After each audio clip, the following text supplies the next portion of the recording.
ఒక శరీరాన్ని అమ్ముకునేటువంటి ఒక స్త్రీ గురించి పరిశుద్ధంలో రాయబడింది. కానీ ఆమె తన జీవితాన్ని మార్చుకోవడం ద్వారా, తన జీవితాన్ని ప్రభువుకు సమర్పించడం ద్వారా ఆమె సాక్షాత్తు యేసుక్రీస్తు ప్రభు వారికి ఒక అమ్మమ్మలా మారిపోయింది. స్తోత్రం చెప్పండి, దేవుని నామమున మహిమపరచండి. తన జీవితాన్ని మార్చుకుని ప్రభు కృపలో విశ్వాసంతో ఉండటాన్ని బట్టి యేసు ప్రభు వంశావళిలో ఆమె చేర్చబడిపోయింది. నిజంగా యేసుక్రీస్తు ప్రభు వారు ఎంతటి పాపులనైనా క్షమించి ఉన్నతమైన స్థానంలో నిలబెట్టేటువంటి దేవుడు. హల్లెలూయా. ఈ రాత్రి కాల సమయంలో త్వరగా దేవుని వాక్యాన్ని మనం ధ్యానం చేద్దాం. మీరు యెహోషువ గ్రంథం 2వ అధ్యాయాన్ని జాగ్రత్తగా చదివితే ఆమె గురించిన విషయాలు ఉన్నాయి. యెహోషువ గ్రంథంలో మనం చూస్తే హెబ్రీయులకు రాసిన పత్రిక 11వ అధ్యాయము 31వ వచనాన్ని చదువుకుందాం. విశ్వాసమును బట్టి రాహాబను వేశ్య వేగుల వారిని సమాధానముగా చేర్చుకునినందున అవిధేయులతో పాటు నశింపకపోయిను. హెబ్రీ గ్రంథకర్త అయినటువంటి దైవజనుడు ఈ యొక్క మాటలు చెప్తూ రాహాబు అనే వేశ్య గురించి మాట్లాడుతున్నాడు. ఇక్కడ విశ్వాస వీరుల గురించి చెబుతూ రాహాబు అనేటువంటి ఒక వేశ్య కూడా విశ్వాస వీరుల జాబితాలోకి వచ్చినట్లుగా, యేసుక్రీస్తు ప్రభు వంశావళిలో ఆమె ఉన్నట్లుగా హెబ్రీ గ్రంథకర్త మాట్లాడుతూ ఉన్నాడు. విశ్వాసమును బట్టి రాహాబు వేశ్య వేగులు వారిని సమాధానంగా చేర్చుకునినందున అవిధేయులతో పాటు ఆమె నశింపకపోయెను అనే మాట మనం చూస్తున్నాం. చూడండి, రాత్రి కాల సమయంలో ఒక వేశ్య గురించి మీతో మాట్లాడడానికి ఇష్టపడుతున్నాను. చూడండి, యెహోషువ టైంలో యెహోషువ 2 వేగులు వారిని ఒక వేశ్య దగ్గరికి పంపిస్తాడు. ఎందుకంటే యెరికో పట్టణాన్ని స్వాధీనపరచుకోవాలి. యెరికో పట్టణాన్ని స్వాధీనపరచుకుంటేనే కానీ వారు కనాను దేశానికి వెళ్ళలేరు. అందును బట్టి యెహోషువ ఏం చేశాడు, 2 వేగులు వారిని, గూఢచారుల్ని యెరికో పట్టణానికి పంపించారు. పంపిస్తే యెరికో పట్టణం మీద, ఆ గోడల మీద, ఆ ప్రాకారాల మీద కొంతమంది వేశ్యలు నివసిస్తున్నారు. ఆ వేశ్య దగ్గరికి వీళ్ళు వచ్చారు.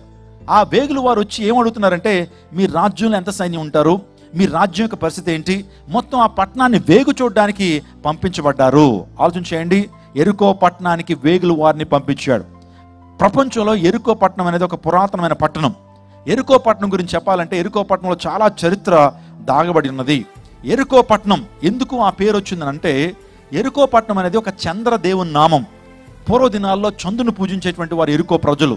యెరికో అనే మాటకు అర్థం ఏంటంటే సువాసన అని అర్థం. అందరూ చెప్పండి, యెరికో అనే మాటకి ఏంటి అర్థము? సువాసన. పూర్వ దినాల్లో చంద్రదేవుని నామమే యెరికో అయితే ఆ ప్రాంతంలో సువాసన అనేటువంటి ఆ పేరు ఎందుకు వచ్చింది?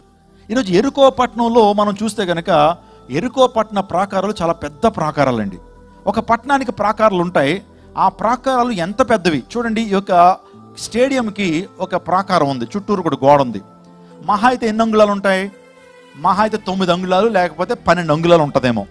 కానీ యెరికో పట్టణ ప్రాకారాల యొక్క మందం ఎంతంటే సుమారుగా 4-5 రథాలు ఒకదాని ప్రక్కన వెళ్ళిపోతాయి దాని మీద. అంత పెద్ద ప్రాకారాలు. వాస్తవానికి వాటిని గోడలు అంటాం కంటే, ప్రాకారాలు అంటాం కంటే పెద్ద పెద్ద కట్టడాలు అనొచ్చు. ఆ గోడల మీద 4-5 రథాలు వెళ్ళిపోతాయి. ఇది బైబిల్ గ్రంథంలో చెప్పబడింది. ఆ యొక్క గోడల మీద, ఆ ప్రాకారాల మీద కొంతమంది వేశ్యలు, శరీరాన్ని నమ్ముకుని బ్రతికేటువంటి కొంతమంది వేశ్యలు ఆ ప్రాకారం మీద నివసిస్తుండేటువంటి వారు. వారు ఏం చేస్తుండేవారంటే, వారి యొక్క గుడారాలకి చక్కగా అత్తరు రాసి, వారి గుడారాలకి పూలతో అలంకరణ చేసి, సుగంధ ద్రవ్యాలతో ఆ యొక్క గుడారాలని బాగా అలంకరిస్తుండేటువంటి వారు. ఎవరైనా ఆ మార్గం గుండా, ఆ గోడ నుంచి అలా వెళ్తా ఉన్నప్పుడు, ఆ ప్రాకారాల గుండా వెళ్తున్నప్పుడు ఆ యొక్క గుడారాల్లోంచి, వేశ్యల నుంచి మంచి వాసన వచ్చేదండి. మంచి వాసన వచ్చేది. చాలామంది బాటసారులు, చాలామంది ఆ ప్రాంతానికి వచ్చినటువంటి వారు ఇక్కడ ఏదో వ్యాపారం జరుగుతుంది, ఇక్కడికి వెళ్ళటం ద్వారా మనకి ఏదైనా ఉపయోగం ఉందేమో అని చెప్పి ఆ వాసనకి ఆకర్షితులై లోపలికి వెళ్ళేవారు. పాపానికి ఆకర్షితులయ్యేవారు. పాపంలో వాళ్ళు లొంగిపోతూ ఉండేవారు. అందుని బట్టి ఆ పట్టణంలోకి రాగానే, ఆ ప్రాకారం దగ్గరికి రాగానే గొప్ప సువాసన వచ్చేది. కాబట్టి ఆ పట్టణానికి సువాసన అని పేరు వచ్చేసింది. సువాసన అని పేరు వచ్చేసింది. ఆలోచన చేయండి, యెరికో పట్టణం అన్న మాటకు సువాసన. ఈ విషయాన్ని ఒక వ్యక్తి చెప్పాడు. ఆ యెరికో ప్రాకారాలు ఎంత పెద్దవేనంటే బైబిల్లో రాయబడ్డాయి. మనకి చరిత్ర కూడా మనకు కావాలి కాబట్టి చరిత్రలో ఒక వ్యక్తి ఉన్నాడండి, మీరు చూస్తున్నారు. ఇతని పేరు ఫ్లావియస్ జోసిఫస్ అన్నారు. ఫ్లావియస్ జోసిఫస్ అంటే యూదా చరిత్రను రాసినటువంటి వాడు. యేసుక్రీస్తు ప్రభు చనిపోయిన తర్వాత కొన్ని దినాలకి ఈ వ్యక్తి జన్మించడం జరిగింది. ఆనాటి యూదా చరిత్రనంతా కూడా అద్భుతంగా ఒక పుస్తకంలో పొందుపరిచాడు. దాన్ని మీరు చూస్తున్నారు, యాంటిక్విటీస్ ఆఫ్ జ్యూస్. ఆ పుస్తకంలో ఈ మాటలన్నీ కూడా రాశాడు. యేసు ప్రభు వారు పుట్టిన విధానము, యేసుక్రీస్తు ప్రభు ఈ లోకంలో జీవించినప్పుడు ఎలా జీవించేవాడు? ఒక ఫైర్ బాల్ వెళ్తున్నట్టు అనిపించేదట. యేసుక్రీస్తు ప్రభు వారు నడుస్తూ ఉంటే ఒక అగ్నిగోళం వీధుల్లో నడుస్తున్నట్లు అనిపిస్తుందని ఈ వ్యక్తి రాశాడు. యేసు ప్రభు వారు అనేక మంది వారికి చూపును ప్రసాదించాడు, మరణించిన వారిని కూడా లేపాడు అని చాలా విషయాలు చెప్పుకుంటూ యూదా చరిత్రను రాసిన ఫ్లావియస్ జోసెఫస్ ఎరికో ప్రాకారాల గురించి కూడా చెప్పాడు. ఎరికో ప్రాకారాలు చాలా పెద్దవి అని ఈ యొక్క ఫ్లావియస్ జోసెఫస్ చెప్పడం జరిగింది. సో నేను ఎందుకు ఈ మాట చెప్తున్నానంటే, ఎరికో అనే మాటకు అర్థం ఏంటంటే సువాసన అని అర్థం. ఎరికో అనే మాటకు సువాసన అర్థం. చూడండి, మనందరికీ కూడా ఈ రోజున సువాసన భరితంగా ఉండాలంటే చాలా ఇష్టం. అందరూ బట్టి మీటింగ్కి వస్తున్నప్పుడు, పెళ్ళికి వెళ్తున్నప్పుడు మనం చక్కగా సెంట్ వేసుకుంటాం. కొంతమంది స్త్రీలు అయితే వెనకాల పూలు పెట్టుకుంటారు, ఎందుకంటే చక్కటి సువాసన రావాలని. ఒక మాట నేను చెప్పనివ్వండి, సో ఆ యొక్క సువాసన మంచిదేనా? ఆ సువాసన మంచిదేనంటారా? పాపానికి ఆకర్షించే సువాసన కదా. నిజంగా వ్యభిచారంతో నింపబడినటువంటి ఆ స్త్రీలు సువాసన భరితంగా ఆ ప్రాంతాన్ని చేయటం ఉద్దేశం ఏంటంటే అనేక మంది ఆ సువాసనకు ఆకర్షితులు అవ్వాలి, అనేక మంది పాప ఊబిలో కూరుకుపోవాలనే ఉద్దేశంతో చేసేటువంటి ప్రయత్నమే కదా సువాసన భరితంగా ప్రాంతాలు ఉండేది. ఈ రోజున మనందరూ కూడా సువాసన భరితంగా ఉండాలనుకుంటాం. పేరైతే మంచిదే, కానీ ఆ పేరు వెనకాలన్నటువంటి ఆ యొక్క పరిస్థితి మాత్రం బాగాలేదండి. పేరైతే మంచిదే, సువాసన అందరికి ఇష్టమే, పేరుకు తగిన జీవితము ఆ ఎరుకో పట్టణానికి లేదు. ఈరోజు మనం కూడా చక్కగా పేర్లు పెట్టుకుంటాం. ఇందాక మా తండ్రి గారు పిఠాపురం అనే గ్రామానికి వెళ్ళినప్పుడు వాక్యం అందించిన తర్వాత అనేక మంది ముందుకు వచ్చి ప్రార్థన చేయించుకుంటే దైవజుడు అన్నారు, అమ్మ నీ పేరేంటో చెప్పమ్మా, నీ కోసం ప్రార్థన చేస్తానంటే తడుముకోకుండా ఆమె చెప్పిన మాట ఏంటి తెలుసా? అయ్యా చాలా రోగాలు ఉన్నాయి అయ్యా, శరీరం అంతా బీపీ ఉంది, షుగర్ ఉంది, థైరాయిడ్ ఉంది, ఇంకా కీళ్ళ నొప్పులు ఉన్నాయి, ఇంకా అనేకమైన జబ్బులు నాలో ఉన్నాయ్యా, నాకు ఆరోగ్యం లేదయ్యా, ఆరోగ్యం కోసం ప్రార్థన చేయండి అని అయ్యగారిని అడిగితే నీ పేరేంటమ్మా అంటే ఆమె చెప్తున్నా, నా పేరు ఆరోగ్యమ్మ అని చెప్పిందంట. నా పేరేంటి? ఆరోగ్యమ్మ. ఆరోగ్యమ్మ గారికి ఆరోగ్యం ఉందా? ఆలోచన చేయండి. కొన్నిసార్లు మంచి పేర్లు పెట్టుకుంటాం, మనం పేరుకు తగిన జీవితాన్ని మనం జీవించాం. మీరు వెనకాల చూస్తున్నారు ఒక వ్యక్తిని, ఆ వ్యక్తి పేరు అలెగ్జాండర్ ది గ్రేట్. ప్రపంచాన్ని ఒంటి చేత్తో జయించిన గొప్ప వీరుడండి. అతి చిన్న వయసులో ప్రపంచాన్ని జయించినటువంటి వాడు. తన జీవితంలో ఆకాశమా నీకు కూడా నిచ్చునుంటే బాగుండేది, దేవలోకమా నీకు కూడా నిచ్చునుంటే బాగుండేది, నిచ్చెన మీద వెళ్ళి ఆ దేవుని కూడా జయించి ఉండేటువంటి వాడిని జయించడానికి నాకు ఇంకా భూభాగాలు లేవు అనేటువంటి బాధతో ఆ వ్యక్తి ఉన్నాడు. ఈ అలెగ్జాండర్ ది గ్రేట్ ఒక రోజు ఇలాగే మహా సంగ్రామంలోకి వెళ్ళిపోతున్నాడు. యుద్ధంలోకి వెళ్తా ఉన్నప్పుడు తన సైనికుడు ఒకటి వెనక్కి తిరిగి వచ్చేస్తున్నాడు. వస్తుంటే, మిత్రమా ఎందుకయ్యా వెనక్కి తిరిగి వచ్చేస్తున్నావు? పోరాడలేకపోతున్నావా? భయం వేస్తుందా? ఎందుకు నువ్వు భయపడి తిరిగి వచ్చేస్తున్నావు అంటే, అవును అయ్యగారు చాలా భయం వేస్తుంది అయ్యా, నా భార్య పిల్లలు గుర్తొస్తున్నారు, ఇప్పటికే చాలా గాయాలు ఉన్నాయి, నేను చచ్చిపోతానని భయం వేస్తుంది అని అన్నాడు. చూడండి, ఏ సైనికుడు కూడా ఆ విధంగా చెప్పడానికి వీల్లేదు. యుద్ధ భూమిలో అడుగు పెట్టిన తర్వాత భయపడి వెనక్కి రావడానికి వీల్లేదు. చచ్చిపోతే చచ్చిపోవాలి, లేకపోతే తన జీవితంలో అసలు జీవితాన్నే ఏమండి పణంగా పెట్టేసి ఇంకా తన జీవితం ఎప్పుడు యుద్ధం అనేటువంటి మాట పలకూడదు. నిజంగా ప్రతి సైనికుడు ప్రమాణం చేస్తాడు, యుద్ధ భూమిలోకి అడుగు పెట్టిన తర్వాత మళ్ళీ వెనుతీను అని ప్రమాణం చేస్తాడు. నిజంగా అటువంటి పరిస్థితుల్లో ఎందుకయ్యా తిరిగి వచ్చేస్తున్నావు అంటే చెప్పాడు కారణము, రాజుకు చాలా కోపం రావాలి, ఇలాంటి సైనికుడు నన్ను పెట్టుకుంది, నేను నమ్మా, నేను యుద్ధాలు చేస్తా ఉంది, పిరికి పందులా బయటకు వచ్చేస్తావా అని చెప్పి వెంటనే తన కత్తి తీసి పొడి చేయాలా. కానీ ఆ టైం రాజు యొక్క మూడ్ చాలా బాగుందండి, ఆనందంగా ఉన్నాడు. అవునా, అయితే వెళ్ళిపోయ్యా, ఏదో బాధపడుతున్నావు, భార్య పిల్లలు గుర్తొస్తున్నారు అంటున్నావు, వెళ్ళిపో, కానీ నీ పేరు చెప్పు అన్నాడట. నీ పేరు చెప్పు, ఎందుకంటే రిజిస్టర్లో నీ పేరు తీసేస్తాను, నీకు రావాల్సినటువంటి ఆ జీతాన్ని కూడా కొద్దిగా తగ్గిస్తాను, పేరు చెప్పంటే నా పేరు అలెగ్జాండర్ అన్నాడట. ఏమన్నాడు? నా పేరు కూడా అలెగ్జాండర్ అండి అనంటే ఈ ఒరిజినల్ అలెగ్జాండర్ చాలా కోపం వచ్చిందట. రే, నా పేరు పెట్టుకుని యుద్ధంలోంచి వెనుదిరిగి వస్తావరా? ఈ అలెగ్జాండర్ అయితే యుద్ధంలోకి వెళితే వీర మరణమో శత్రువును చంపడమో, అంతేగాని ఏ శత్రుకి భయపడనరా. నా పేరు పెట్టుకుని మరణానికి భయపడి యుద్ధంలోంచి వెనుదిరిగి వచ్చేస్తావా?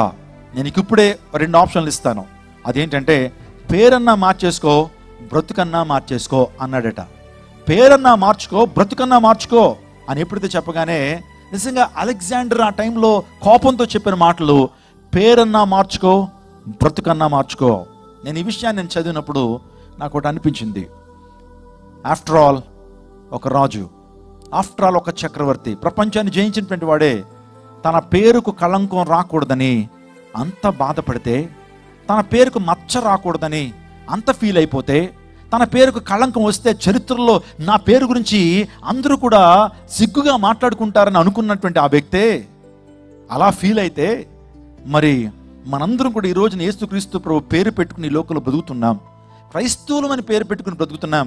మరి మనల్ని బట్టి దేవుని నామానికి కళంకం వస్తే, మనల్ని బట్టి ఆయన నామానికి మచ్చ వస్తే, మనము ఆయనకి అవమానకరంగా మారితే ప్రభు కూడా ఒప్పుకుంటాడా?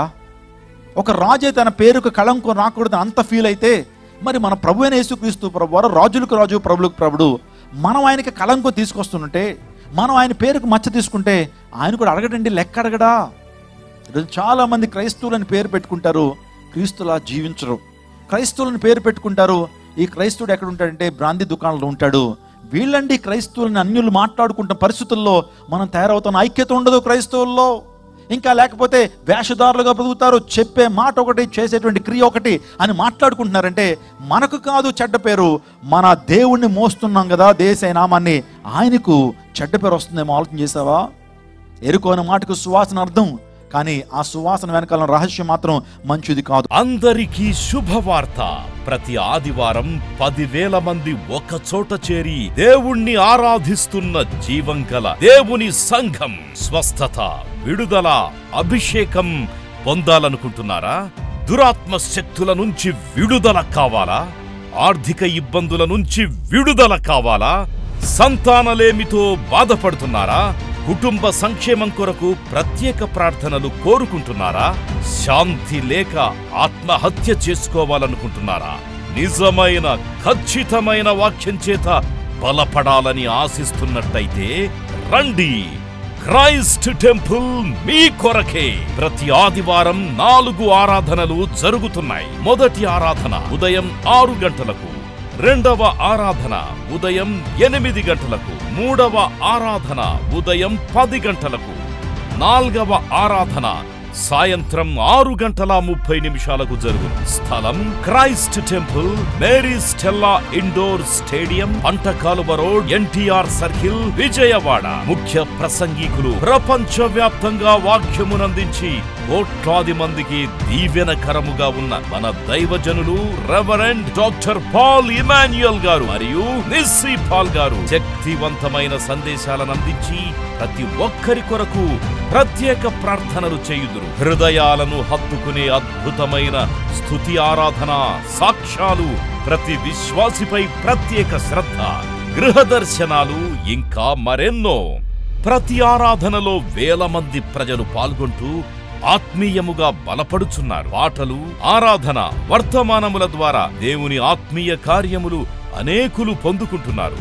విజయవాడ చుట్టుపక్కల ప్రాంతాల నుంచే కాక 100 కిలోమీటర్ల దూరం నుంచి ప్రజలు వచ్చి ఆత్మీయ మేలులు పొందుచున్నారు. ప్రతి ఆదివారం హోలీ కమ్యూనియన్ సర్వీస్. దూర ప్రాంతము నుండి వచ్చు వారికి ప్రేమ విందు కలదు. కుటుంబాలతో రండి. దేవుడిచ్చే గొప్ప రక్షణ, స్వస్థత, అభిషేకాన్ని పొందుకొనండి. రండి, మీ దుఃఖము నాట్యముగా మార్చబడును. మరిన్ని వివరాలకు సంప్రదించండి 88 6276 777.